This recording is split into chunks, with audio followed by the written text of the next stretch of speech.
Test 3. You will hear a number of different recordings, and you will have to answer questions on what you hear. There will be time for you to read the instructions and questions, and you will have a chance to check your work. All the recordings will be played once only. The test is in 4 sections. At the end of the test, you will be given 10 minutes to transfer your answers to an answer sheet. Now turn to Section 1. Section 1. You will hear a telephone conversation between a travel company employee and a customer. First, you have some time to look at questions 1 to 5.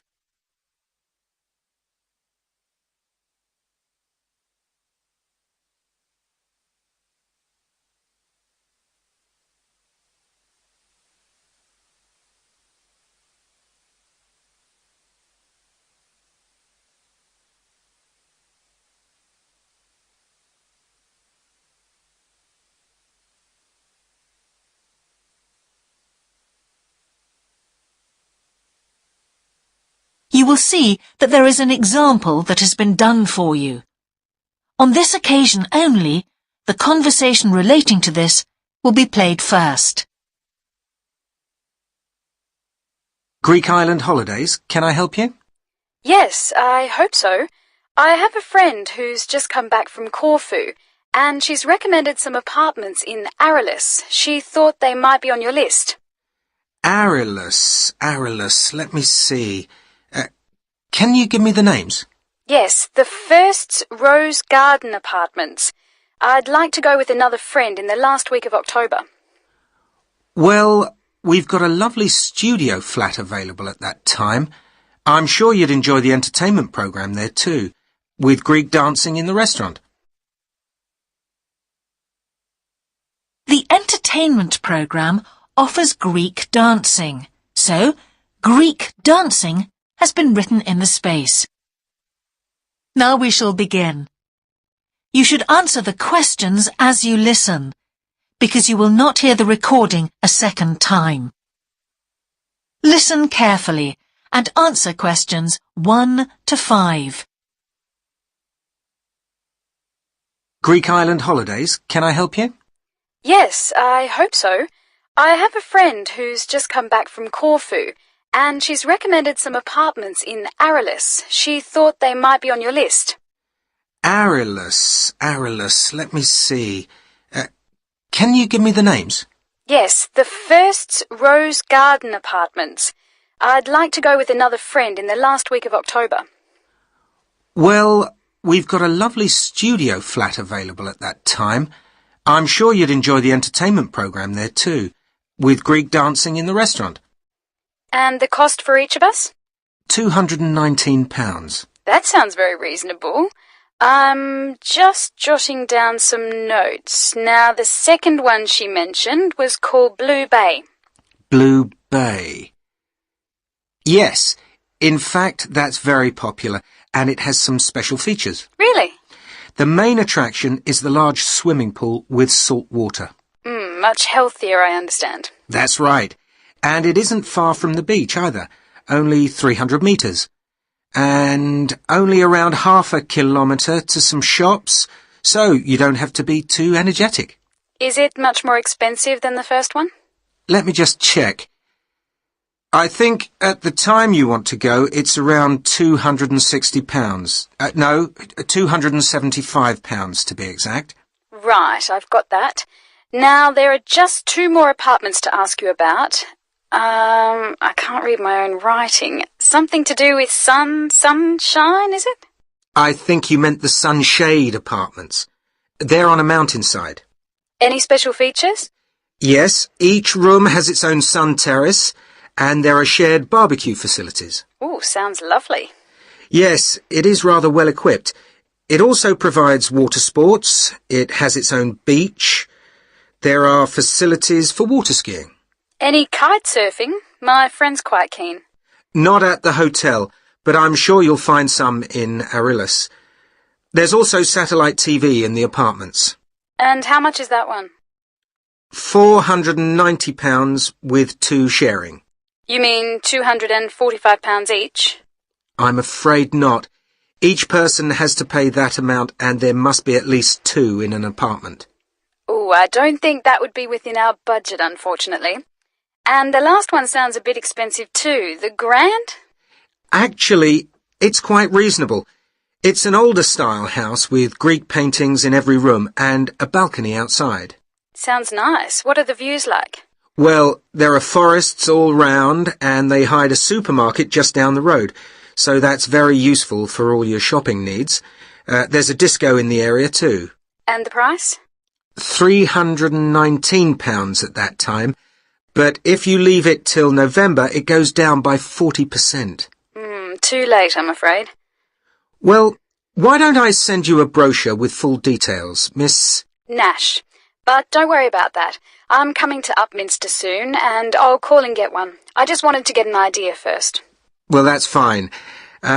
We've got plenty here when you come. Before you hear the rest of the conversation, you have some time to look at questions 6 to 10.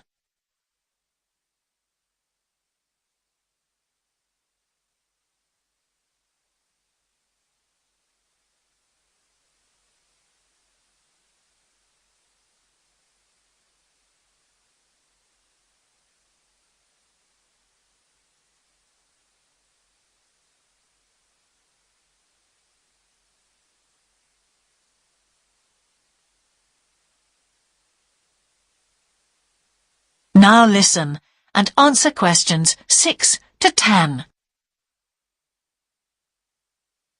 If you've got a minute, could I just check a couple of points about insurance? I got one policy through the post, but I'd like to see if yours is better. Fine. What would you like to know? Well, the one I've got has benefits, and then the maximum amount you can claim. Is that like yours? Yes, that's how most of them are. Well, the first thing is cancellation. If the holiday's cancelled on the policy I've got, you can claim £8,000. We can improve on that, Miss Nash. For Greek island holidays, our maximum is £10,000. That's good. Of course, our holiday won't even cost £1,000 together. It's still sensible to have good cover. Now, if you go to hospital, we allow £600. Yes, mine's similar. And we also allow a relative to travel to your holiday resort? My policy just says their representative will help you. You can see there's another difference there. And what happens if you don't get on the plane? Nothing, as far as I can see on this form. Don't you have missed departure? No, I'll just jot that down. We pay up to £1,000 for that, depending on the reason. And we're particularly generous about loss of personal belongings, up to £3,000, but not more than £500 for a single item. Then I'd better not take my laptop. Not unless you insure it separately. Okay, thanks very much for your time. You've really been helpful. Can I get back to you? Your name is... Ben Ludlow. That's Ludlow. I'm the assistant manager here. I'll give you my number. It's 081 260 543 216. But didn't I phone 081 260 567 294? That's what I've got on the paper. That's the main switchboard. I've given you my direct line. Right. Thank you very much for your time. That is the end of section 1. You now have half a minute to check your answers.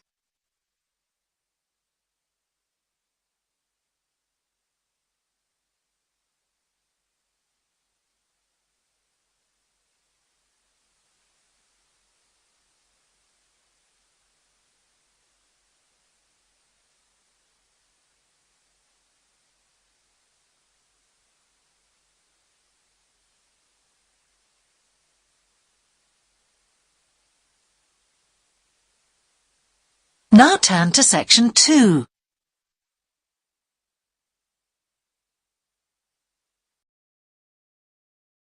Section 2. You will hear a talk on local radio about a children's theme park. First, you have some time to look at questions 11 to 13.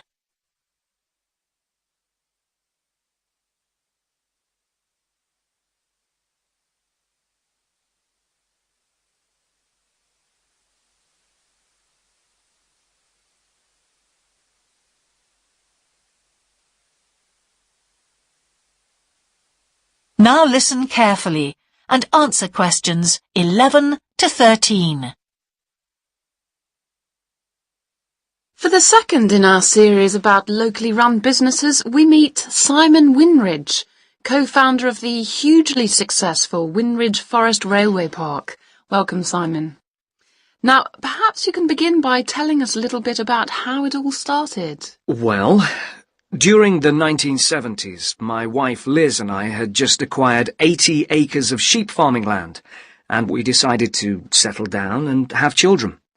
Pretty soon we had a daughter, Sarah, and a son, Duncan. The place was wonderful for the kids. They particularly loved trains and gradually built up an enormous network of miniature railway track. I began to develop larger-scale models of locomotives, but we didn't think anything more of it until I went on a trip to a theme park near Birmingham and decided we could do a much better job.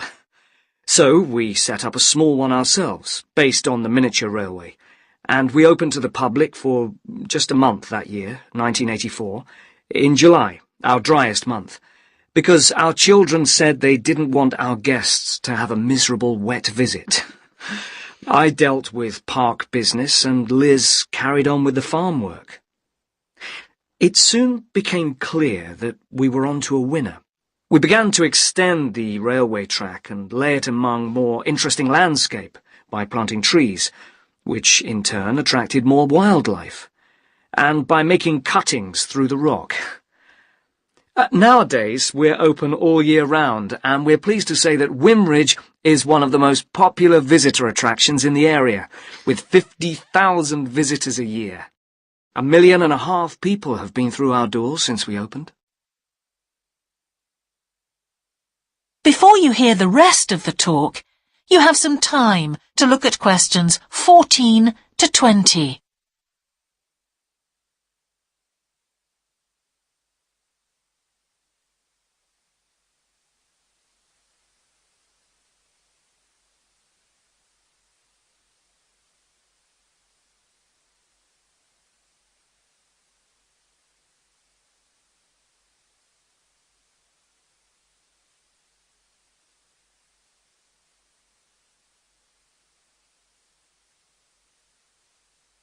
Now listen and answer questions 14 to 20.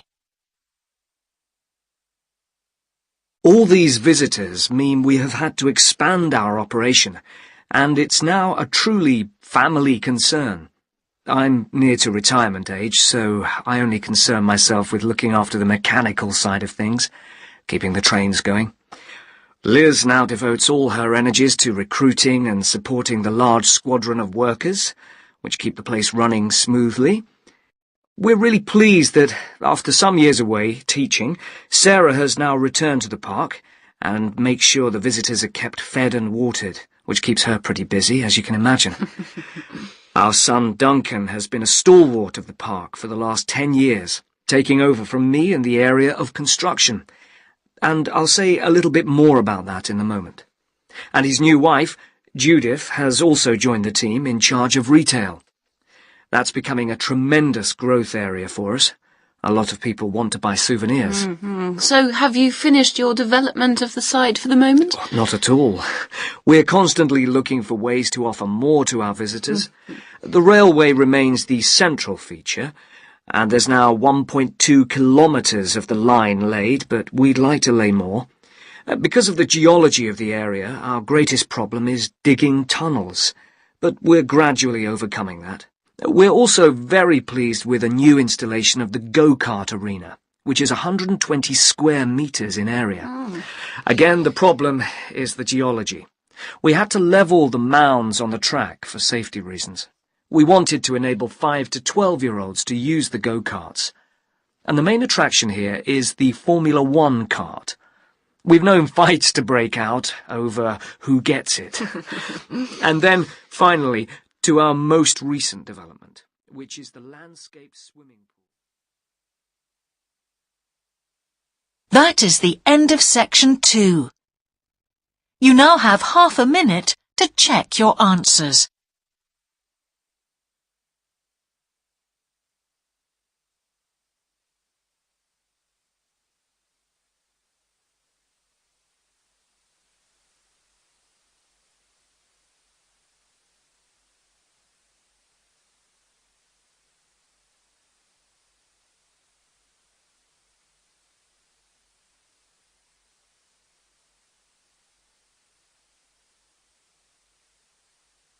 Now turn to section 3.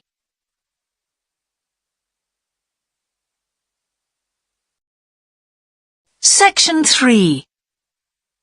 You will hear a geography student called Caroline discussing her dissertation with her tutor. First, you have some time to look at questions 21 to 23.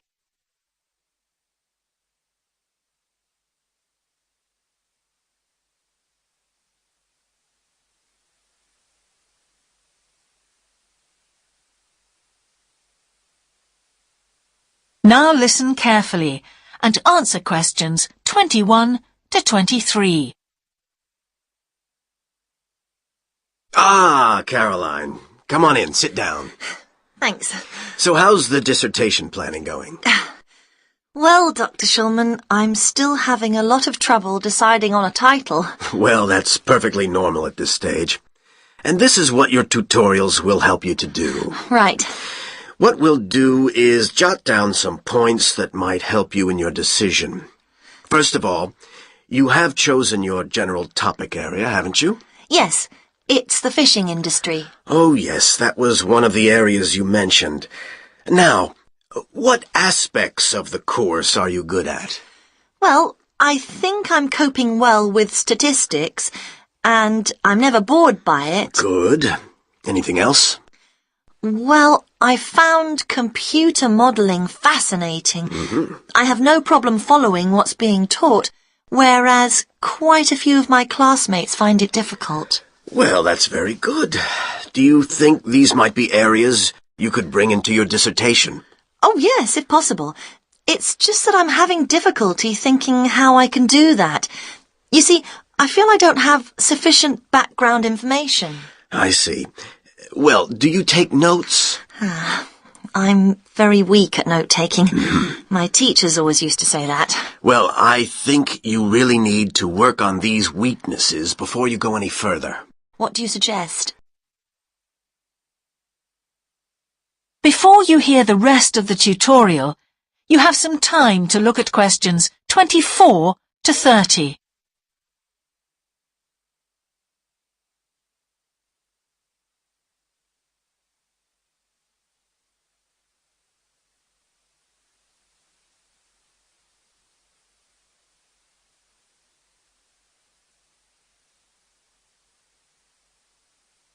Now listen and answer questions 24 to 30. Well, I can go through the possible strategies with you and let you decide where to go from there. Okay, thanks.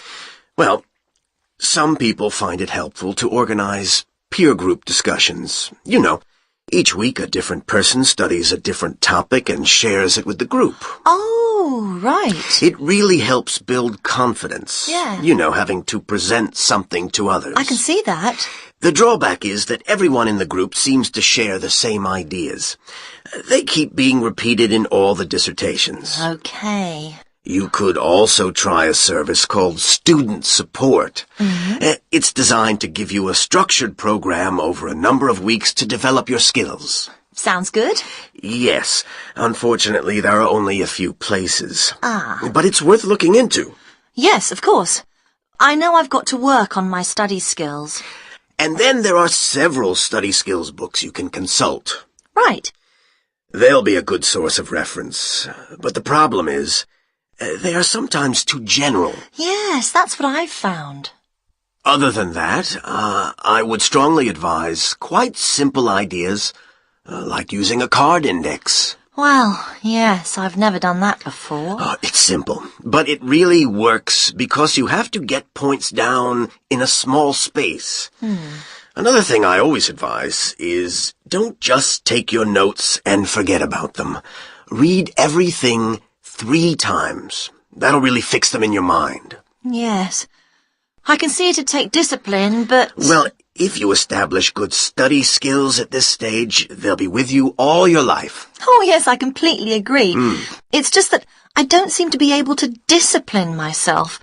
I need to talk things over. We'll be continuing these tutorials, of course.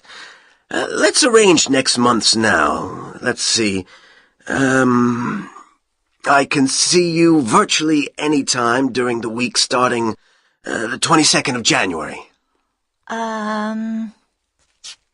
What about the 24th? I'm free in the afternoon. Sorry, I'm booked then. What about the following day? The Thursday? Yeah? I can make the morning. Fine. We'll go for the 25th then. That's great. Thanks. That is the end of section 3. You now have half a minute to check your answers.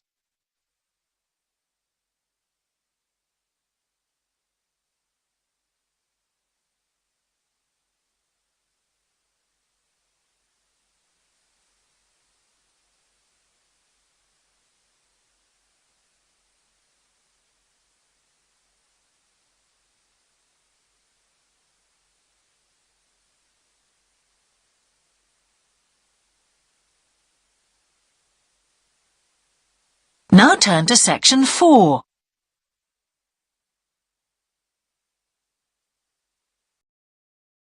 Section 4. You will hear part of a lecture about an experimental design for a house. First, you have some time to look at questions 31 to 40.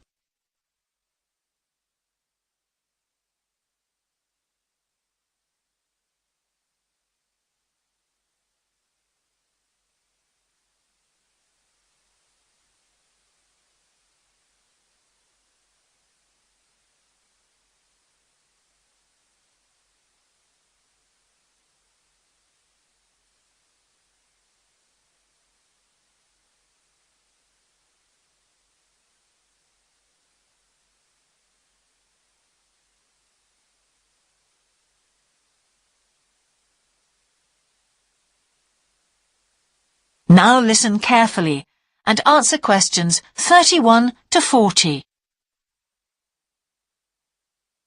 Good morning. In the last few lectures, I've been talking about the history of domestic building construction. But today, I want to begin looking at some contemporary experimental designs for housing. So, I'm going to start with a house which is constructed more or less under the ground.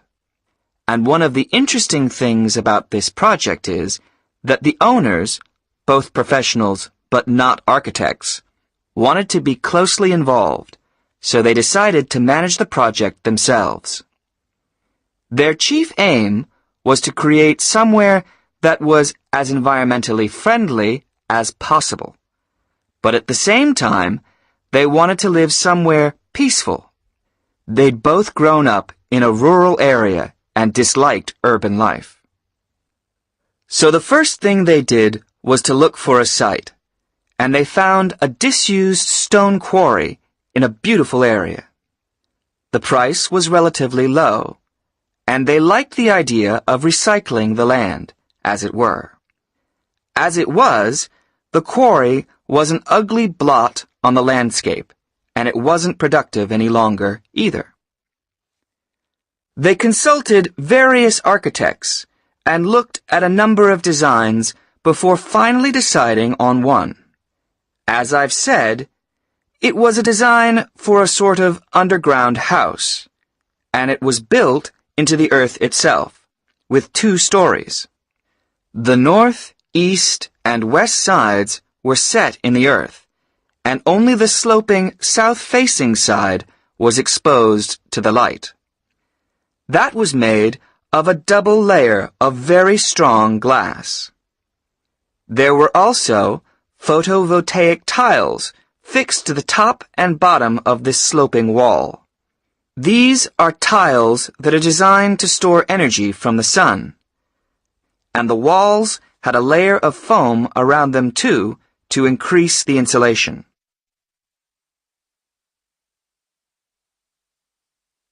Now, what is of interest to us about this project is the features which make the building energy efficient. Sunlight floods in through the glass wall, and to maximize it, there are lots of mirrors and windows inside the house. That helps to spread the light around. So that's the first thing. Light is utilized as fully as possible. In addition, the special tiles on the outside convert energy from the sun and generate some of the house's electricity. In fact, and it is possible that in future the house may even generate an electricity surplus, and that the owners will be able to sell some to the national grid. As well as that, wherever possible, recycled materials have been used. For example, the floors are made of reclaimed wood, and the owners haven't bought a single item of new furniture.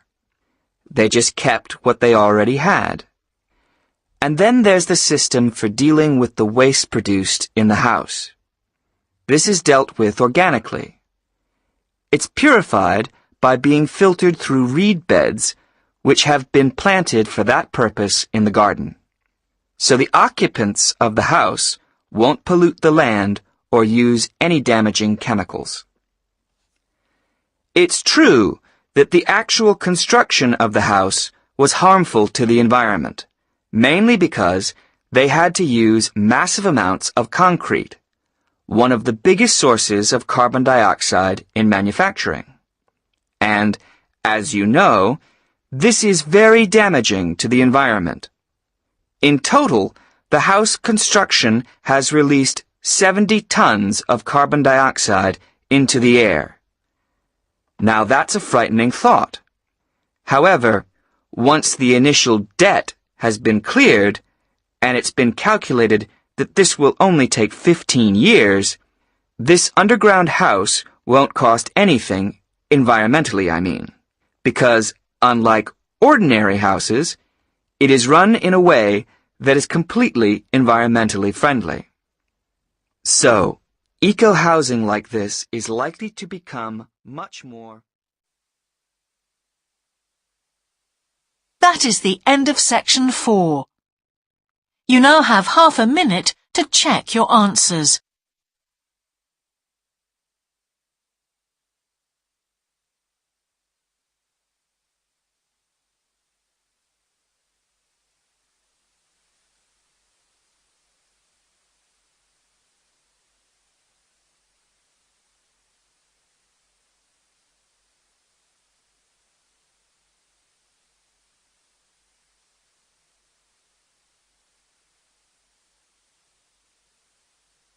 That is the end of the listening test.